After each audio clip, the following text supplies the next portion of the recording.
In the early months of 1942, the Pacific Ocean became the stage for one of the most violent, high-stakes battles in human history. Just weeks after the devastating attack on Pearl Harbor, Japan appeared unstoppable. Its navy swept across the Pacific like a tidal wave, capturing territory after territory, crushing resistance, and forcing the United States to fight for its very survival. The Empire's war machine was well-oiled, aggressive, and confident, commanded by admirals who believed the rising sun would dominate the Pacific for generations to come. But behind the dramatic headlines of Japanese victories was a single, chilling fact that shook America to its core. Japan sank four of the United States frontline aircraft carriers in 1942. These were not just ships.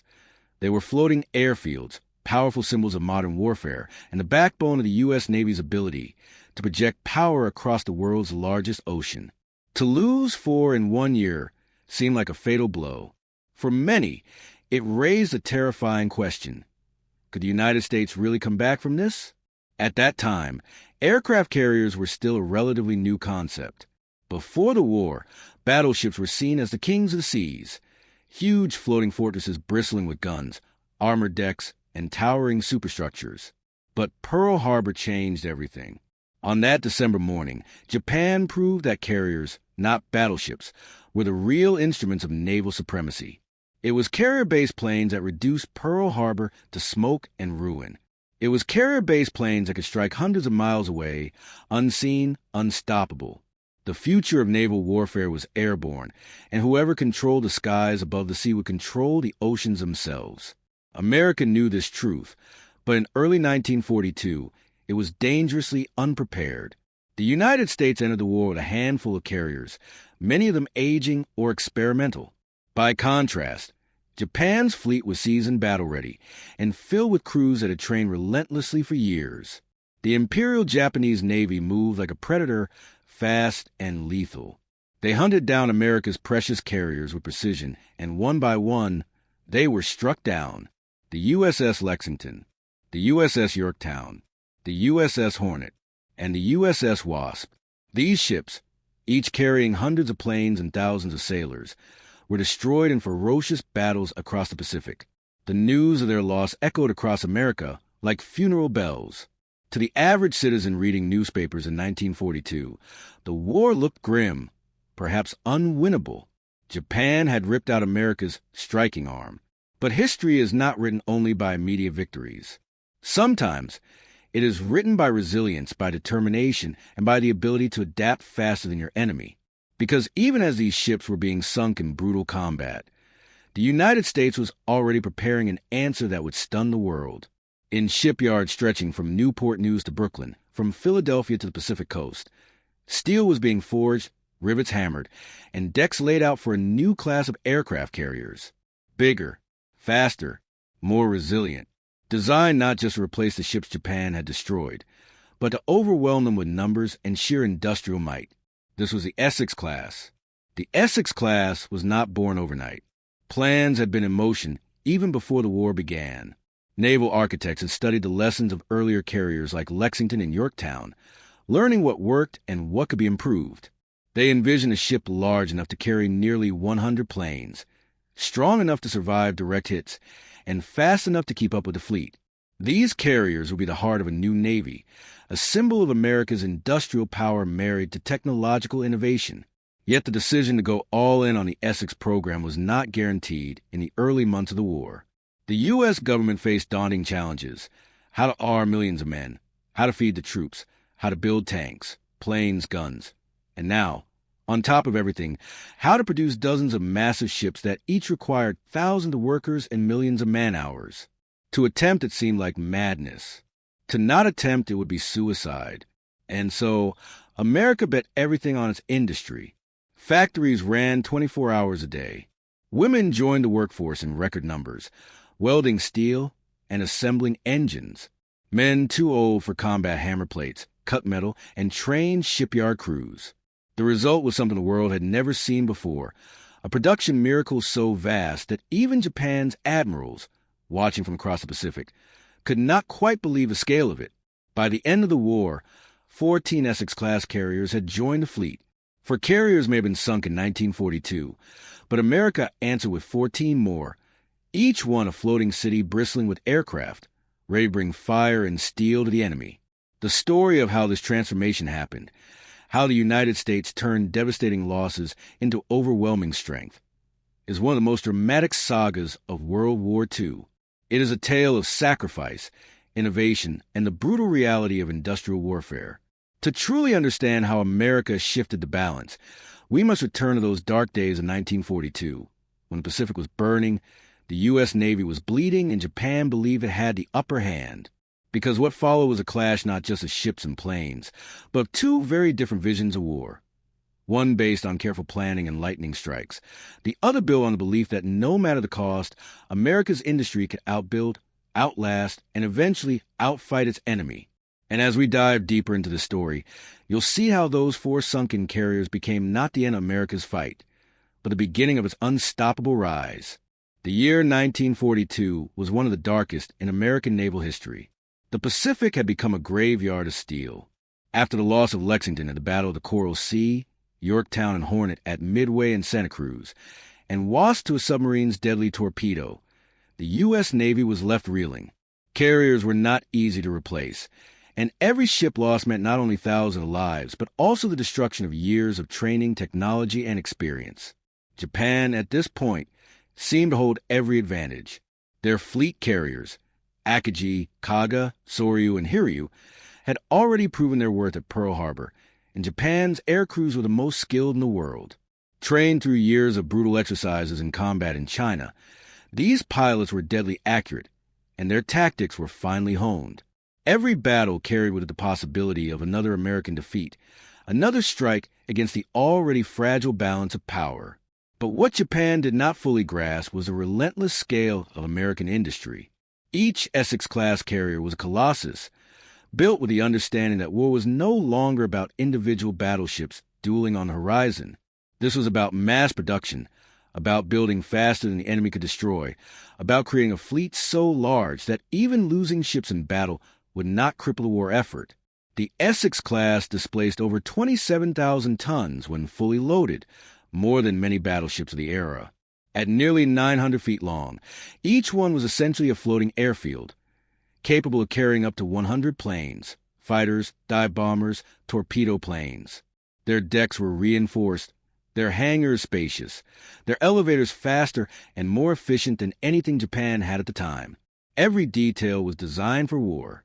The Essex-Class carriers weren't just weapons, they were machines of endurance. And perhaps most importantly, they were built in numbers. By the time Japan could field one new carrier, America could launch 3 or 4. The Imperial Japanese Navy had staked its future on quick, decisive battles. Knockout punches meant to cripple the U.S. into surrender. But America was not fighting to survive a single battle. It was fighting to win a long, grinding war. And in a war of attrition, industry becomes the deadliest weapon of all. The Essex carriers soon proved their worth. By late 1943, the U.S. Navy began unleashing these giants into the Pacific. Their air groups swarmed across islands and atolls, blasting apart Japanese defenses, covering amphibious landings, and engaging in massive carrier duels that dwarfed earlier battles. Where once America could field only 2 or 3 carriers at a time, by 1944 task forces could deploy half a dozen Essex-Class ships, sailing side by side, launching hundreds of planes in coordinated waves of destruction. This transformation was not just about numbers. It was about tactics. U.S. Navy leaders, including Admiral Chester Nimitz and Admiral Raymond Spruance, understood that to defeat Japan, they needed to strike constantly without pause. With Essex carriers, they could. While one ship underwent repairs, another was already at sea. While one group launched an assault on the Marshalls, another prepared for the Marianas. It was a relentless rotation of steel and firepower that kept Japan off balance. Interestingly, the Essex-Class carriers were not identical. They evolved throughout the war. Early versions had a straight flight deck, but as the Navy learned from combat, improvements were added. Stronger anti-aircraft defenses, better radar systems, reinforced armor. Later ships even introduced the long-hull design, slightly larger, with more advanced handling for planes. Each new carrier was a refinement of the last, forged by the lessons of battle. One remarkable fact was the speed of their construction. At the beginning of the war, it could take nearly 3 years to build a ship of this size. But American shipyards, fueled by sheer necessity, slashed that time. Workers, many of them women who had never set foot in a factory before, learned to weld, rivet, and assemble with astonishing efficiency. Some carriers were completed in less than 2 years, a staggering achievement considering their size. The speed was so great that by the time one Essex was launched, another might already be sliding down the slipway beside it. Japan, meanwhile, could not keep up. Their massive battles, like Midway and Guadalcanal, had cost them dearly. Veteran pilots were killed in droves, and unlike the United States, Japan lacked the training infrastructure to replace them. For every experienced Japanese aviator lost, a green replacement with only minimal flight hours took their place. By contrast, America had ramped up flight schools to an industrial scale, churning out thousands of new pilots every year. The Essex-Class carriers became floating classrooms as much as battlegrounds, where green American pilots quickly learned the brutal art of naval air combat. By 1944, the difference was night and day. At the Battle of the Philippine Sea, later remembered as the Great Marianas Turkey Shoot, waves of Japanese aircraft hurled themselves at the American fleet. Hundreds were shot down, often before they could even reach the carriers. The Essex-Class and their escorts had become nearly impenetrable fortresses, protected by radar-guided fighter interceptions and walls of anti-aircraft fire. Japan's elite aviators were gone, replaced by barely trained youths flying into the teeth of overwhelming firepower. The Essex carriers didn't just fight in naval battles. They brought destruction directly to Japan's doorstep. In 1945, their planes roared over Tokyo, striking military factories, ports, and even the heart of the empire itself. The rising sun, once confident and unshakable, was now reeling under the constant hammer of American air power. The story of the Essex-Class is more than just a tale of ships. It is a symbol of what the United States decided in its darkest hour, that it would not be defined by its losses. For carriers sunk in 1942 could have been the death blow. Instead, they became the reason to build 14 more. And in doing so, America turned despair into dominance. But the climax of this story, the moment where all these ships, all this sacrifice, and all this industrial might came together, was yet to come. It would happen in the final year of the war, when the Essex-Class formed the core of the largest naval armada the world had ever seen, and Japan realized that the ocean it once ruled had slipped forever from its grasp. By 1945, the Pacific had been transformed. The vast ocean that once echoed with Japanese victories was now dominated by the thunder of American engines, the screech of dive bombers, and the steel presence of the Essex-Class carriers. Where once the U.S. Navy had fought desperately for survival, it now advanced with an unstoppable momentum, driving the empire of Japan back toward home islands. The Essex-Class had become the very symbol of that momentum. Sailing in groups known as fast carrier task forces, these giants were the spearhead of America's advance across the Pacific. They weren't alone, escorted by cruisers, destroyers, and supply ships, but it was the Essex decks, lined with rows of Hellcats, Avengers, and Helldivers, that carried the war to Japan's doorstep. The strategy was simple, but devastating. Island hopping. America didn't need to take every stronghold Japan had fortified. Instead, the Navy leapfrogged from one key position to another, bypassing some islands, cutting off others, and using each captured atoll as a base for the next assault. And at every step, Essex-Class carriers provided the shield and the sword, protecting troop landings while launching relentless air strikes against Japanese forces. One of the greatest tests came at the Battle of the Philippine Sea in June 1944. The Imperial Japanese Navy had gambled everything on halting the American advance into the Marianas. With their remaining carriers and hundreds of planes, they sought to destroy the Essex-Class armada and turn the tide. But the battle unfolded as a disaster for Japan. Radar-guided American fighters, mostly launched from Essex decks, intercepted wave after wave of incoming Japanese aircraft. The slaughter was so one-sided that U.S. pilots called it the Great Marianas Turkey Shoot. By the end of the battle, Japan had lost nearly 600 planes and 3 carriers. America's Essex fleet remained virtually untouched. It was the beginning of the end. Without planes or trained pilots, Japan's carriers became little more than floating targets. The balance had shifted so dramatically that in the following battles, Japanese ships would sail out to fight with decks nearly empty of aircraft, while America's Essex-Class ships launched wave after wave without pause. Then came Leyte Gulf in October 1944, the largest naval battle in history. Here, the Essex-Class carriers played a decisive role, launching massive airstrikes that crippled the Japanese fleet. In one furious series of attacks, carrier planes sank the giant battleship Musashi, one of the largest warships ever built. The air groups from Essex-Class decks hunted down cruisers, destroyers, and even other carriers, systematically dismantling what remained of Japanese naval power.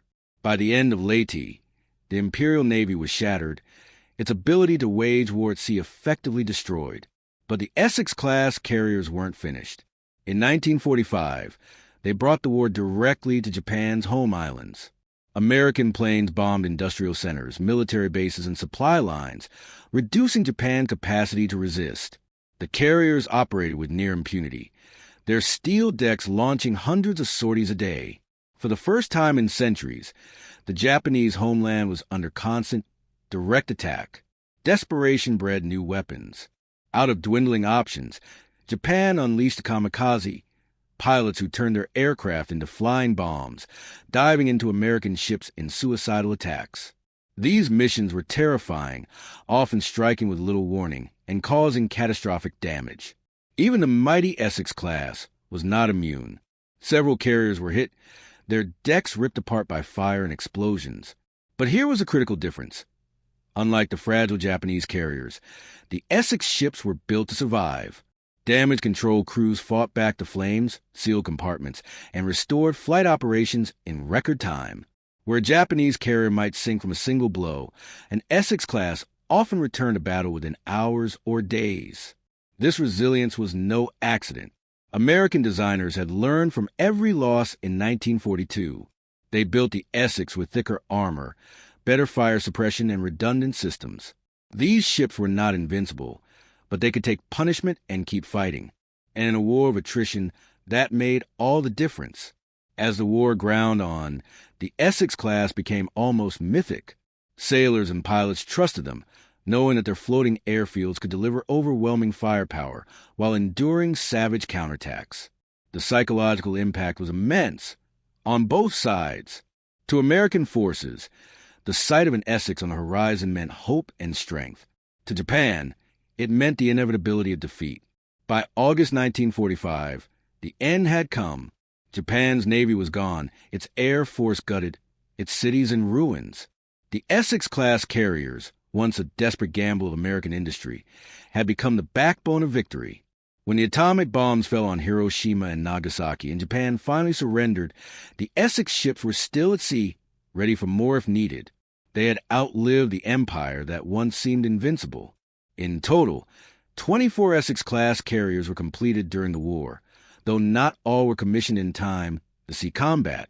14 entered service before Japan's surrender, each one a monument to American determination and industrial power.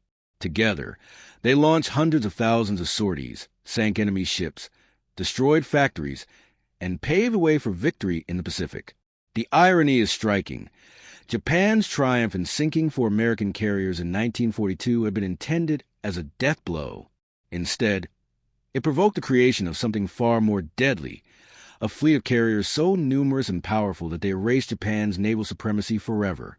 What began as a devastating setback became the catalyst for an unstoppable surge. The Essex-Class story is not just about ships. It is about how nations respond to disaster, how resilience and innovation can turn the tide of history. For America, the carriers represented more than steel and fire.